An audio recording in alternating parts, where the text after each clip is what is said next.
The Forgotten Serial Killer of Clark County. Warren Leslie Forrest is an American convicted double murderer and suspected serial killer. Sentenced to 2 life terms for the murders of a young woman, Christa Blake, and teenage girl Martha Morrison in Clark County, Washington, in 1974. He is considered the prime suspect in at least 5 similar murders and disappearances dating back to 1971. Forrest has been incarcerated on a single murder count since 1974 and was convicted on another count on February 4, 2023, after DNA linked him to the murder of Martha Morrison. The jury took just an hour and a half to convict Forrest of 17-year-old Martha's murder. Warren Forrest was born on June 29, 1949, in Vancouver, Washington, the younger of 2 brothers of parents Harold and Dolores Forrest. He attended the Fort Vancouver High School and competed on the school's track and field team, of which he became the captain. After graduating in September 1967, Forrest and his older brother Marvin were drafted to fight in the Vietnam War, where the former served as a fire control crewman for the 15th Field Artillery Regiment at the Homestead Air Force Base in Homestead, Florida. After his discharge, he returned to Vancouver and married his high school sweetheart, Sharon Ann Hart, in August 1969. They had 2 children.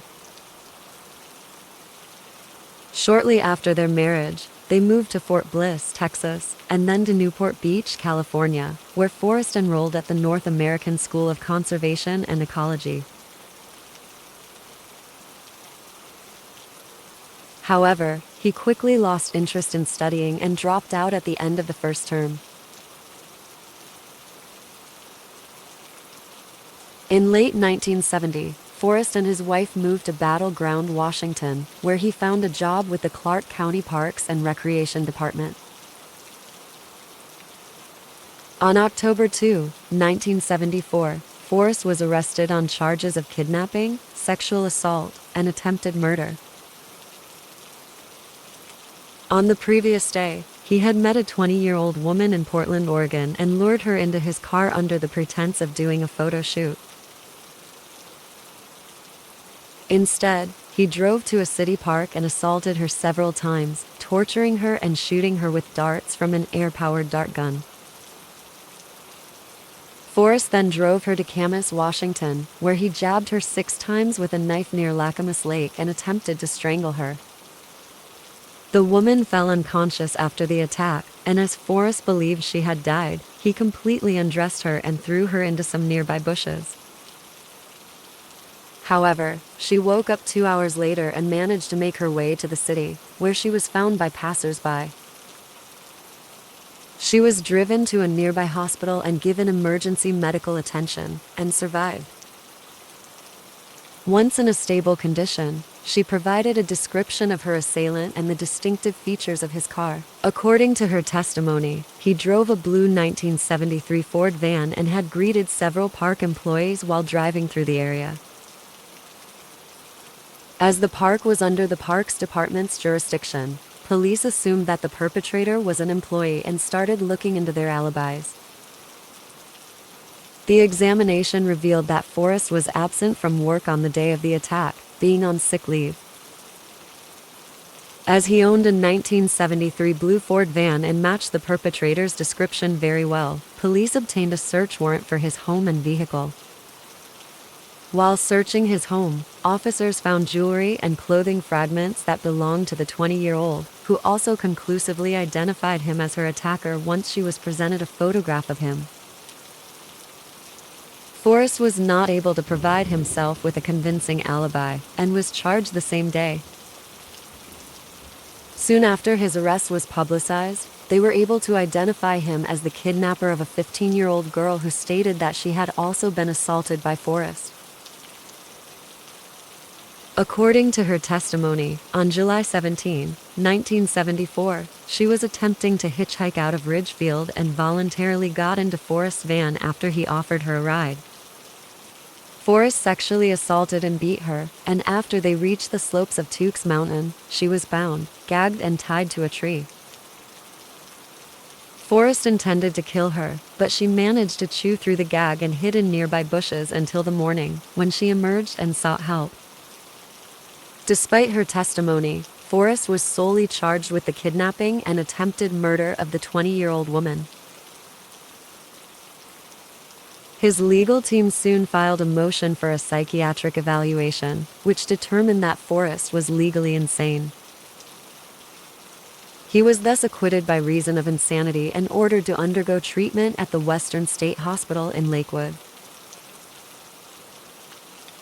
On July 16, 1976, two Portland residents went to pick mushrooms and wildflowers in Tukes Mountain near Battle Ground, noticing a small brown shoe sticking out of some bushes. When the mushroom pickers pulled on the shoe, they saw a skeletal leg and reported the find to the local police, who unearthed the half-skeletonized body of a young woman. Forensic examination of the jaw led scientists to determine that the remains belonged to 20-year-old Christa Blake, a hitchhiker who disappeared from Vancouver on July 11, 1974. Witnesses claimed that prior to Blake's disappearance, she got into a 1973 blue Ford van driven by a young white male whom the witnesses did not recognize. As Forrest had the same van, he came under suspicion in not only Blake's, but the disappearances and murders of at least 6 teenagers and young women who had been abducted from Clark County between 1971 and 1974. Almost all of them hitchhiked and were seen entering a van before vanishing. A closer look at Blake's clothes led to the discovery of holes on her t-shirt, which investigators believed were made by a dart gun similar to the one Forrest used on the kidnapped 20-year-old woman. During the investigation, police determined that on the day Blake had disappeared, Forrest was not working and had no alibi. His mother claimed that he had spent part of the day at her house, but left early in the evening and did not return home until the following morning. Since Blake's clothes and bones showed no signs of stab wounds or bullet holes, the medical examiner concluded that she had likely been strangled. Forrest was charged on this basis with Blake's murder in 1978. Although he had been detained at a mental institution, Forrest and his attorney Don Grieg filed a petition for another examination, claiming that his mental state had improved greatly and that Forrest wanted to represent himself at trial.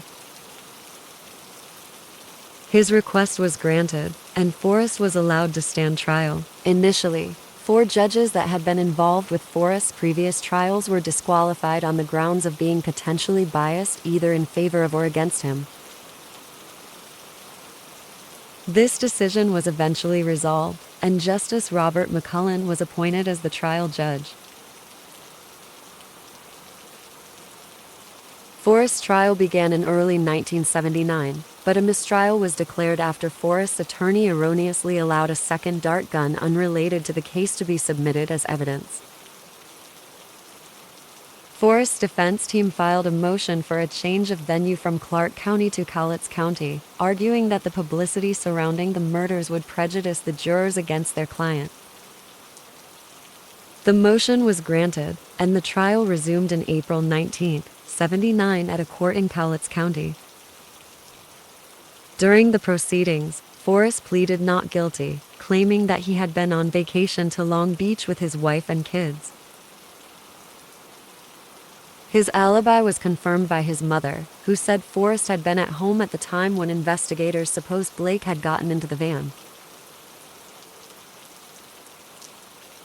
However, her testimony was deemed unreliable, as prosecutors pointed out that she had originally told investigators that her son left the house in the early evening and did not return until the following morning. Forrest's wife Sharon also testified in his defense, although she admitted that their marriage had been rocky and that Forrest sometimes suffered from blackouts. Sharon insisted that Forrest had been with her the entire time and never showed any indication of being violent towards women. Multiple witnesses testified against Forrest, stating that he had been seen with the victim at different times and was acquainted with her. Some of the witnesses' claims were questioned by the defense team, as two of the witnesses had given descriptions of the suspected killer's vehicle that did not match the one Forrest was using. At one hearing, Forrest's surviving victims took the stand and identified him as their assailant.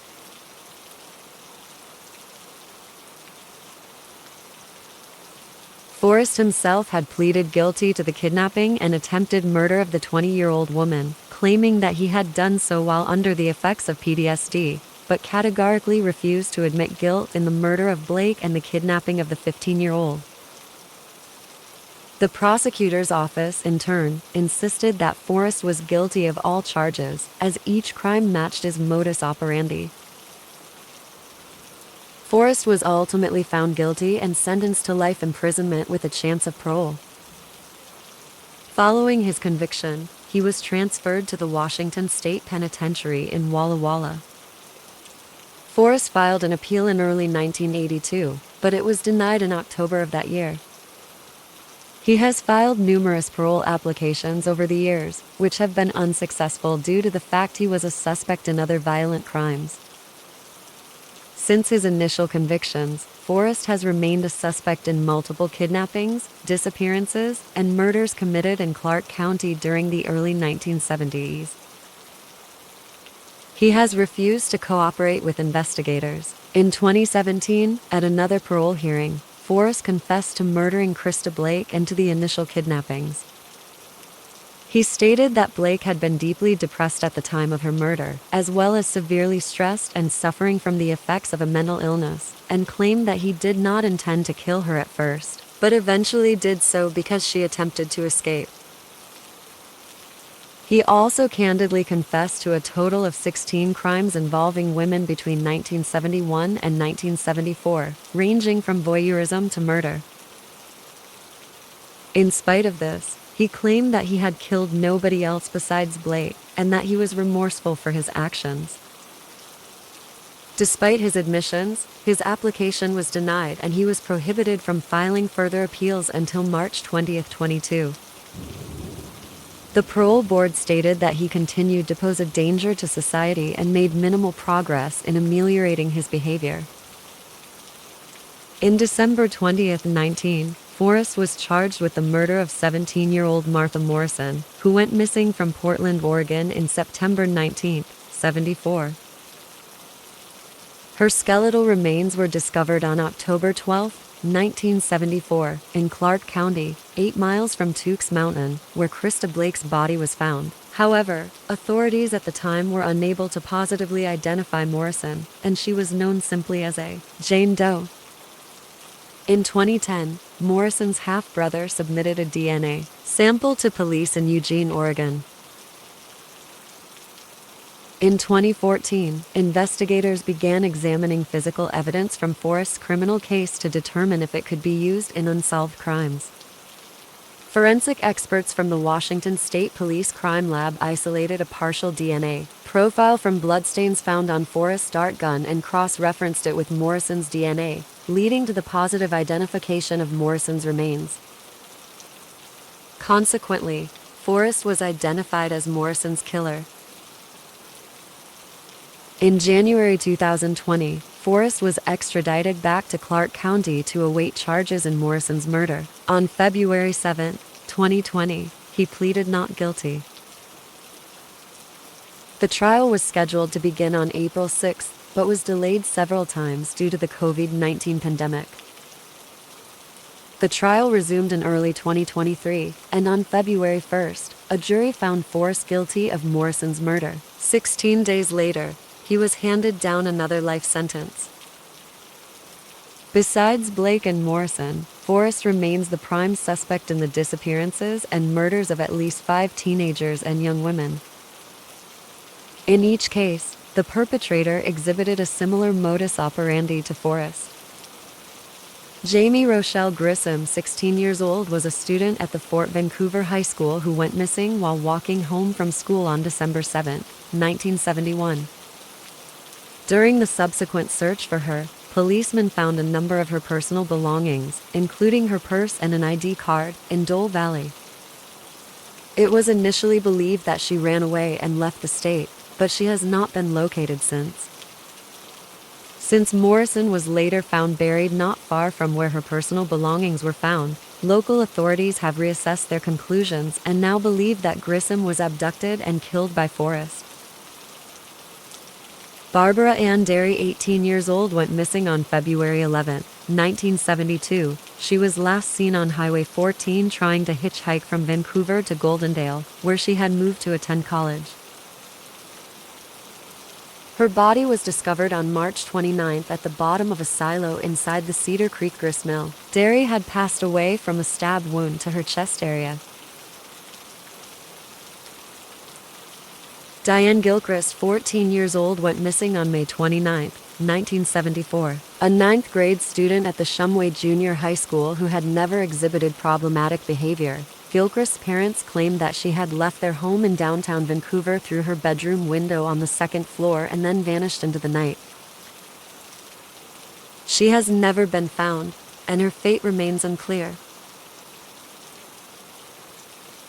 Gloria Nadine Knutson, 19 years old, went missing on May 31, 1974. A 12th grader at the Hudson Bay High School, Knutson had been invited to a housewarming party but declined, opting to instead visit a nightclub called Red Caboose, where she was seen by several acquaintances.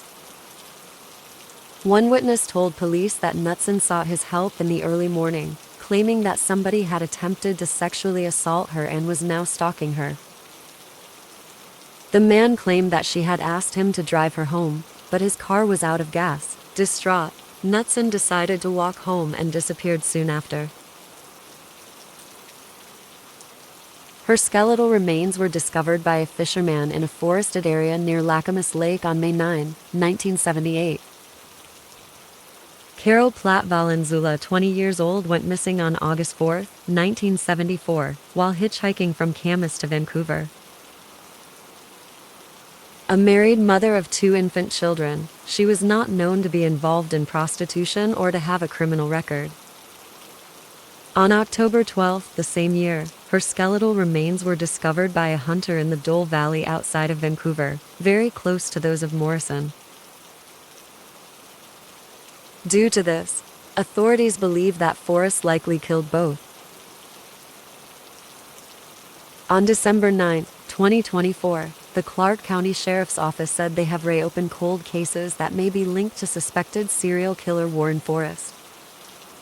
Forrest is currently serving 2 life sentences for the 1974 murders of Christa Blake and Martha Morrison. Forrest, now 75 years old, is suspected in the deaths, disappearances, and assaults of at least 7 other women and girls in Clark County, Washington between 1971 and 1974, the sheriff's office said. Currently, Clark County Sheriff's Office cold case investigators are focused on the murder of Carol Valenzuela, whose remains were found near the remains of Morrison. Both women disappeared during an 11-week period in 1974 between the murder of Christa Blake and the attempted murder of a woman at Lacamas Lake.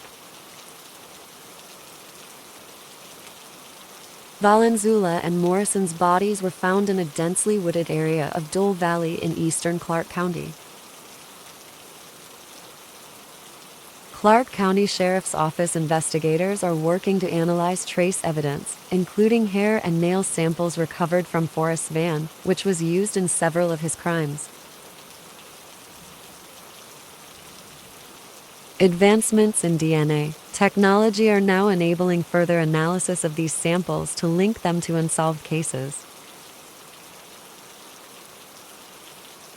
The sheriff's office said investigators are also focused on finding the remains of Jamie Grissom and Diane Gilchrist, whose disappearances remain unsolved.